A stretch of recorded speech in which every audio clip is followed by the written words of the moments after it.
మనము ఇక్కడ గణపతిని ప్రతిష్ఠించుకుంటున్నామండి. మామూలుగా పూజ అనగానే మొదటగా మనము కొలిచే దేవుడు గణనాథుడు. ఎందుకు అంటే సందర్భం, సంకల్పం, పూజాదికాలకు గణపతి మూలమన్నమాట. మనం చేసే ఏ పూజలో అయినా అది పెళ్లి కానివ్వండి, గృహప్రవేశం కానివ్వండి, లేదా ఇంకా ఏ పూజ అయినా అయ్యప్ప పూజ కానివ్వండి, ఏ పూజ అయినా సరే మనము ముందుగా కొలిచే దేవుడు వినాయకుడు. ఆయనకే అగ్రస్థానం కదండీ! ఆయన దయతో, ఆశీస్సులతో ప్రతి ఒక్కరూ ఆయనని మొదటిగా పూజిస్తారు. ఆయన యొక్క మహిమలని, అలాగే ఆయన యొక్క కథలను చెప్పుకొని తరించిపోతూ ఉంటారు. వినాయకుడు అంటేనే ఒక అదొక తెలియని వైబ్రేషన్ అండి. మొదటగా మనము ఒక పూజ చేసుకుందాము అనుకున్నప్పుడు ఖచ్చితంగా ఆ పూజలో మొదటగా ఉండేది ఎవరంటే ఆ గణనాథుడే కదండీ! చిట్టి చిట్టి గణనాథుడు చాలా అందంగా బొజ్జ కనపయ్య చూడముచ్చటగా కనులు విందు కొలిపేటట్టుగా ఉంటాడండి మన గణనాథుడు. ఇక్కడ మనం ప్రతిష్ఠించుకోబోయే ఈ గణనాథుడు కూడా అలాగే చూడముచ్చటగా కనులకు ఇంకొద్దిసేపు చూద్దామా అనేంత అద్భుతంగా ఉన్నాడు. ఈ వినాయకుడిని వీళ్ళు కాణిపాకం నుంచి తీసుకొనొచ్చారండి.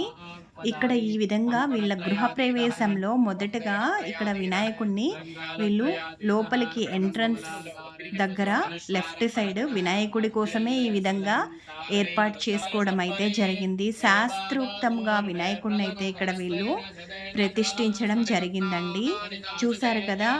పంతులు గారు ముగ్గురు నలుగురు పంతుళ్ళు మంత్రాలతో అలాగే పూజలతో ఈ విధంగా స్వామివారిని మొదటగా అభిషేకించి అలాగే పాలు, పెరుగు, తేనె, నెయ్యి ఇలా పండ్లు అన్నిటితోటి అభిషేకించిన తర్వాత స్వామివారిని ఈ విధంగా అలంకారం చేసుకొని బాగా అలంకరణ అయితే పసుపుతోటి బాగా కుంకుమతోటి ఎంత బాగా అలంకరణ చేశారోనండి. ఈ విధంగా అన్నీ శాస్త్రోక్తంగా చేశారు. కాబట్టి వీళ్ళకి ఎంత ఆనందం కలిగి ఉంటుందంటే నేను మాటల్లో అయితే చెప్పలేను. అంత బాగా వీళ్ళైతే ఈ గణనాథుడిని ప్రతిష్ఠించుకోవటం జరిగిందండి. ఈ విధంగా వీళ్ళు చేసుకోవటం వల్ల వీళ్ళకి అన్ని శుభాలే సమకూరుతాయని, అలాగే వీళ్ళు ఈ కొత్త ఇంటిలోకి ప్రవేశించాక వీళ్ళు ఈ ఇంట్లో ఆయుర ఆరోగ్యాలతో, అష్టైశ్వర్యాలతో వీళ్ళు తప్పకుండా ఉంటారండి. ఎందుకంటే ఆ గణనాథుడిని చూస్తే ఆ విధంగా అనిపిస్తుంది. అంత చక్కగా ఉన్నాడండి గణపతి, చూడముచ్చటగా ఎంత బాగున్నాడో అసలు మనము నవ్వుతూ చూస్తే ఆయన నవ్వినట్టుగానే ఉందండి. అంత బాగా ఉన్నాడు.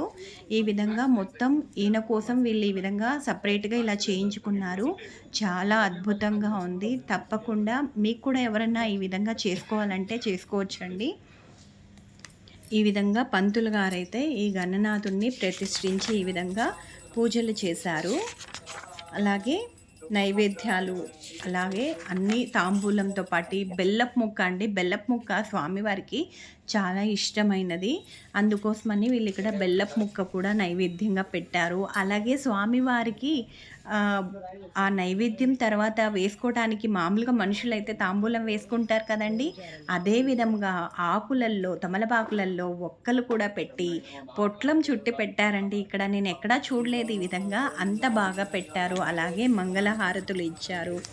గణనాథుణ్ణి మనము చాలా విధాలుగా మనం కొలుచుకోవచ్చండి. అదేవిధంగా బాలగణనాథుడు, బాలగణ నాయకుడు, భక్తగణ నాయకుడు, అలాగే శక్తి గణనాయకుడు, సిద్ధి గణనాయకుడు, ఉచ్చిష్ట గణనాయకుడు, విఘ్న గణనాయకుడు.